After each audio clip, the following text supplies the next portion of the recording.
Hello folks, and welcome back to Leo's Golf. I'm here today in the test studio again with a new device, the VTrack launch monitor. And it's been exciting to actually debut this and to give you guys a rundown on it. For those of you who have followed Pro T, it's a similar device.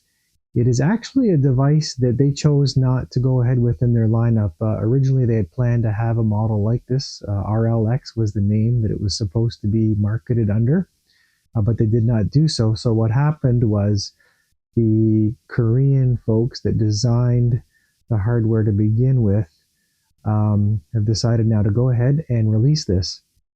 And it's been in Korea for some time now, over 15,000 installations. So it's no slouch, and you're going to find out some more about it here. But basically, it does everything. You know, it has all your data points, both ball and club. It does not require any stickers. It does not require marked balls, although I still use like the Pix balls just to make sure it can track something on a ball.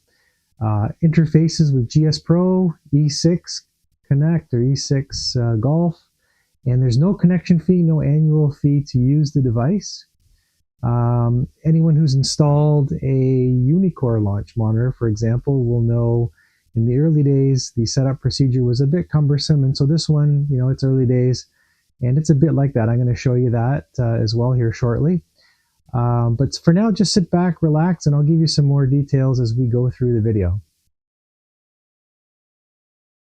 Okay, so I'm back in the video, and before I begin, what I want to tell you is about a few different things in regards to the device. So you can see an image of it there on the screen. I'm going to switch over now to show you the install here real briefly. So I've installed it basically using a temporary mount right where the Pro T VX is currently installed. It kind of sits a little forward of that. And what's interesting about this launch monitor is that it also only requires a minimum of 8.5 feet height. So for those of you who have a smaller ceiling, or a shorter ceiling, excuse me, this might be a good option for you. I'm going to switch over views. Give me 1 second. I'm going to walk over to my computer here and just switch it out.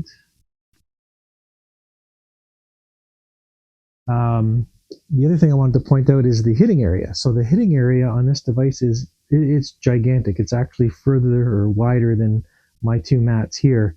It's actually 31 inches wide, 24 inches deep. So why I highlight that is for those of you who have a narrower space and are still wanting to play left-hand, right-hand golf, this could be an ideal solution because you can offset play as far over as about 16 to 18 inches either to the left or to the right. So that's a consideration for you. Okay, now before we pop into taking some shots and showing you in action in GS Pro, I'm going to point out a few things. On this particular screen, you will see a white window, and that window is actually the connector that they provide. It's a very basic connector to connect to GS Pro. And it gives you the option to either show video or not show video at the current moment. They do have a driving range, but if I'm honest, it's not that great of a piece of software at this point. I think it's going to be developed further. It shows you the basic ball and club metrics, shows your ball flying, but that's about it at this point. And of course, they have a calibration and setup procedure. So let me show you the install manual before we proceed. And then I'll give you some more detail about that window in the bottom left here. Which scenes I lost the lapel mic. But basically the install procedure requires you to reconfigure your network settings and add the device. So you're changing your IP settings so that the VTrack and your PC can talk to each other. And it can be daunting for some people if they've never really done this sort of thing. But if you follow the instructions from A to Z, you should be good to go. There you can see their IP address is being set. Then in here, it's the quality of service. You're essentially deciding the size of the data packets that will be accepted both ways right here. and then finally kind of allowing everything to go through your firewalls. And that can be the trickiest part, I think. Sometimes systems will bog down and reset their firewall settings and not allow something through. And I experienced a little bit of that, but I've corrected it since. So if you take your time and read through the instructions again from A to Z, you should be good to go. Just note, some of the windows are going to be just a little bit different than what they depict here in this manual. What I'm going to do now is talk a little bit about that bottom left screen. So that's actually the API that GS Pro provides to connect with devices, and it's the advanced window view.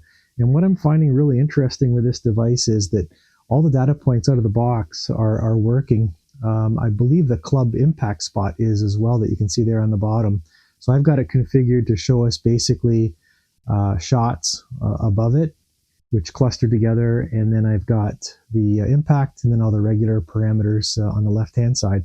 So enough chit-chat. Let me try to hit some shots here, not embarrass myself too much, and give you an idea.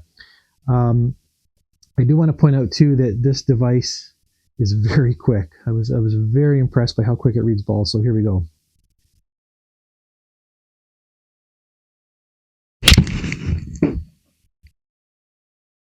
Not bad. That's my usual. I'm finding all the yardages are actually very true. Shot shape. I can't shape a shot like some of the better players out there for sure, and some of the better YouTubers out there, but I'll do my best to kind of show shot shapes. Let me hit one more here with a wedge to kind of warm myself up, actually. So similar, a little more yardage out of that, maybe because I stretched out a bit. Okay, let's see if I can slice one or fade one off to the left for you a little bit.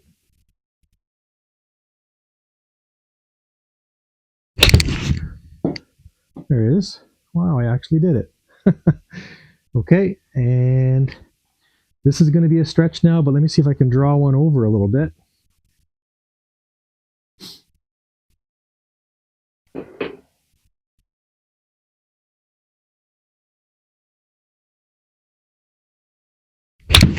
Well, I pulled it, but at least it gives you the idea. So I was trying to overdo it there to show you. Let me try one more.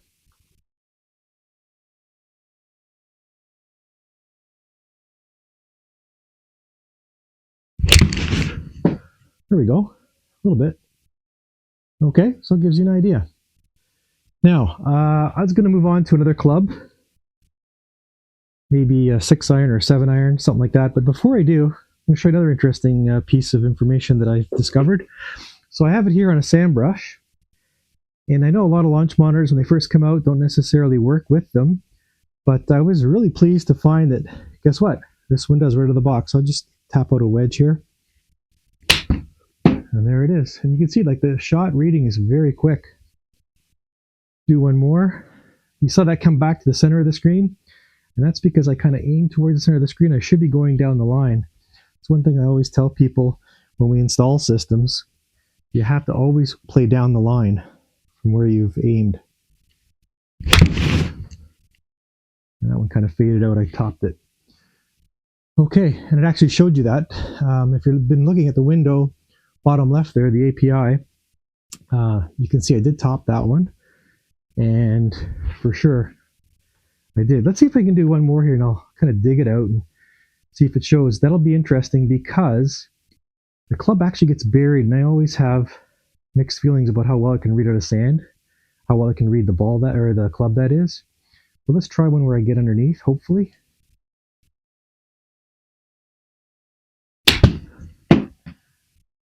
Oh yeah, I did pick it up, top of the club. Look at that. Wow, very, very impressive.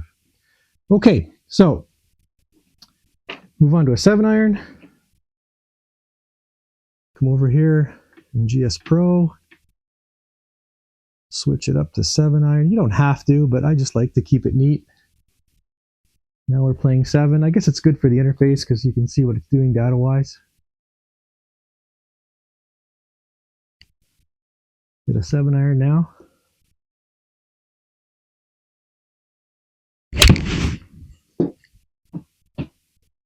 Okay, yeah, it's my usual, about 135. What's it reading? Yeah, 130. There you go.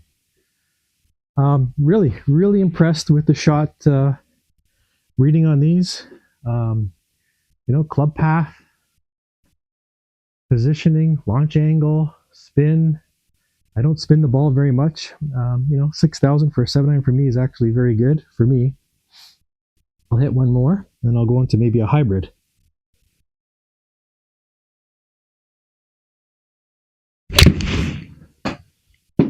There we go. There's another one. Same kind of yardage. Yep. A little more stretching out. That is a very, very typical shot for me, although maybe not necessarily that close to the intended target line every time. I'm pleased with that, actually. Okay, let me try a hybrid. And I'll go to, say, a 4 hybrid. Choose that out. Switch things up here. Like I said, my biggest beef at this point is I think that software install is a little finicky for some people. They may come out with an auto launcher or auto installer, rather. That would be a good thing. Oh, let me do this. Let me show you, if I can get to the right screen. Let me show you video. If I can get that feed up. Sorry, I'm all over the place looking for screens here, so forgive me, I'm doing this live. So now we should start seeing a shot window right after the shot pop up on GS Pro. I'll talk about that a bit later too as I go to hit a couple shots on the green. So this is 4 hybrid. This can be a very temperamental club for me.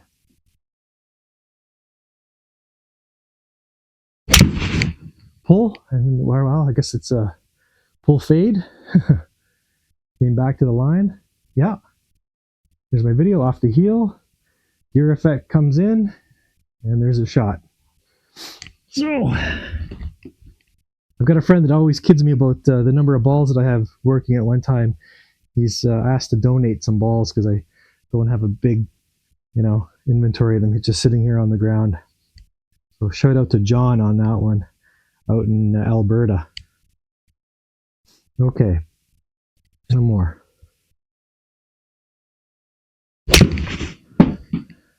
Not bad. Not a big hitter, but yeah, that's my shot. Okay, so now I'm going to take you over to the range's putting area. Maybe what I'll do is I'll hit a few chip shots. So let's scoot over there. Just going to go into range.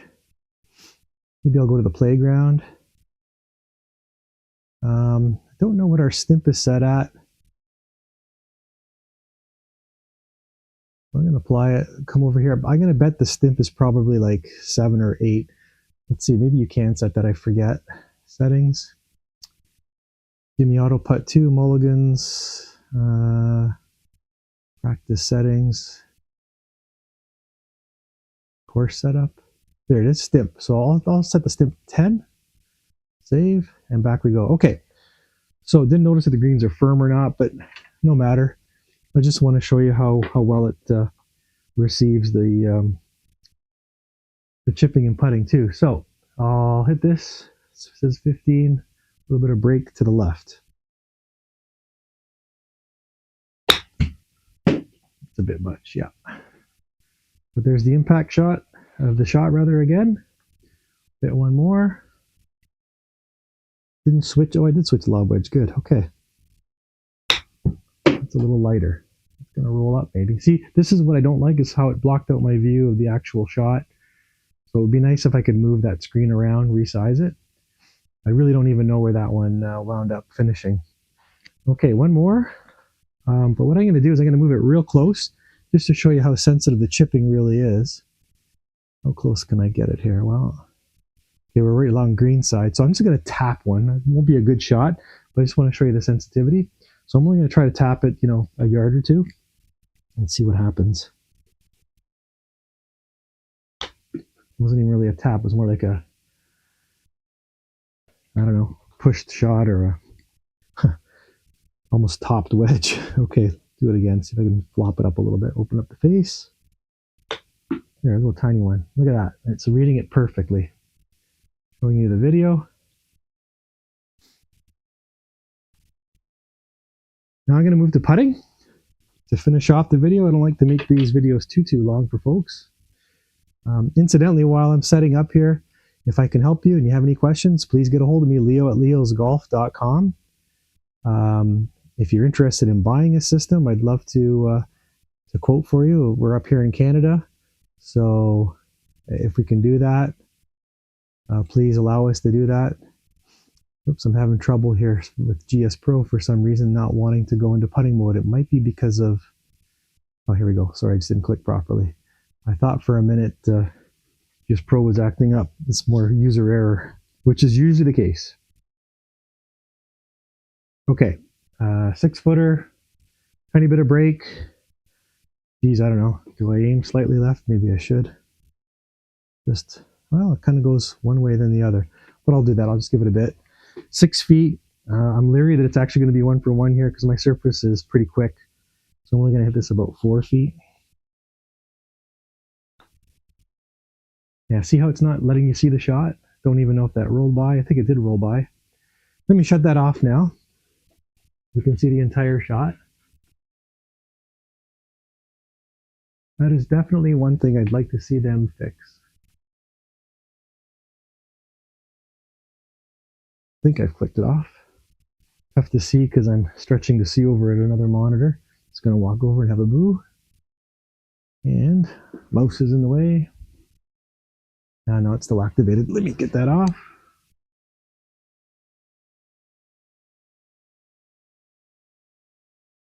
Okay, it's off now. You saw it click off there in the white window. Try one more. This one will play naturally. 4 feet. Might be light. Let's see. No, wow, is it fast? Yeah, that went about 6 feet. So stimp 10 is, my stimp here is a little quicker, so I have to be careful or cognizant of that. And you probably find that if you've played indoor golf, you kind of have to adapt to the speed of the roll and your turf as well. One more. There we go. And I still missed it. Huh. Interesting. So maybe it's already stayed in an auto aim position. Let me check that. Okay. Kind of feel embarrassed here that I'm not making these. There we go, but still kind of slid it to the left. That did go 5 feet or so. So yeah. Let me hit a longer putt now.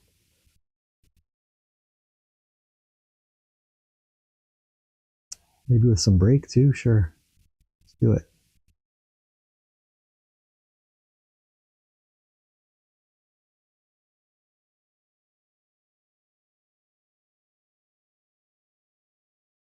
$11 feet, a little more.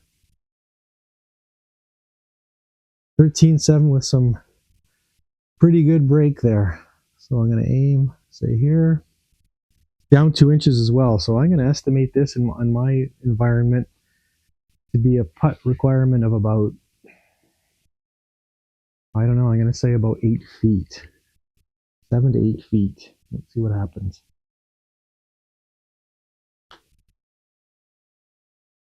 Oh, almost. Can't really complain about a putt like that. But as you can see, it's reading really well. It hasn't missed a shot actually. I'm really impressed. Just a little bit lighter. Let's see. Yeah, it's going to pull over to the left. Okay. Do I have to make one before we leave? I'll try one more and I won't bore you any further.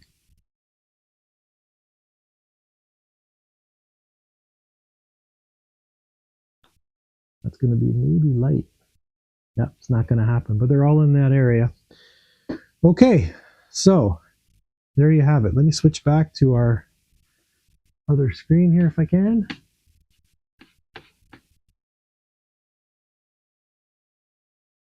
Come up and say goodbye. So to recap it, that is the VTrack launch monitor. It's a new product that we will be carrying in the near future. Technically already available. I think we're going to wait just a little bit for some of the software enhancements. The other announcement I should make too in this video is that although they will be improving that range software of their own and the interface and data matrix display. The other thing about this product is that we will be seeing very shortly the release also of an AI training module. So you'll be able to purchase an AI module, which will allow you to get swing cameras set up and some tailored instruction for your swing. The way it would basically work is that you'd be hitting your shots, would be recording the video, and then being sent to an online service that would analyze the swing and then come back to you and say, here, compared to a pro, this is what's happening. Here are the adjustments we recommend. It'll rate your swing too, I believe. Okay, but again, please, if I can help you with any more information that I may have, get a hold of me, leo@leosgolf.com. If I can help with the system, same thing, please just send me an email. You can visit the website too, and there's a specific page for this product. It's leosgolf.com/VTrack. And as I always ask modestly, please, if you do like these videos, I encourage you to subscribe so that when they do come out, you'll instantly get information on them and say, come on out and have a look. Also, if you'd like the video, that helps too. It helps the channel.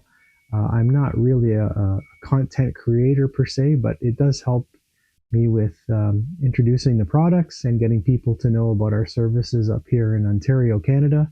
We do ship across Canada, and we're a small family business. A lot of our product can be drop shipped. Some product will come direct from our warehouse in Hamilton, Ontario. Other product will come direct, as I say. We also work with some manufacturers directly for custom product. We're going to have a line very shortly of very nice hitting mat inserts that we are purchasing for ourselves direct and to have manufactured to sizes and specs that we particularly want. So please stay tuned for that too. I think I'll be doing a video on that.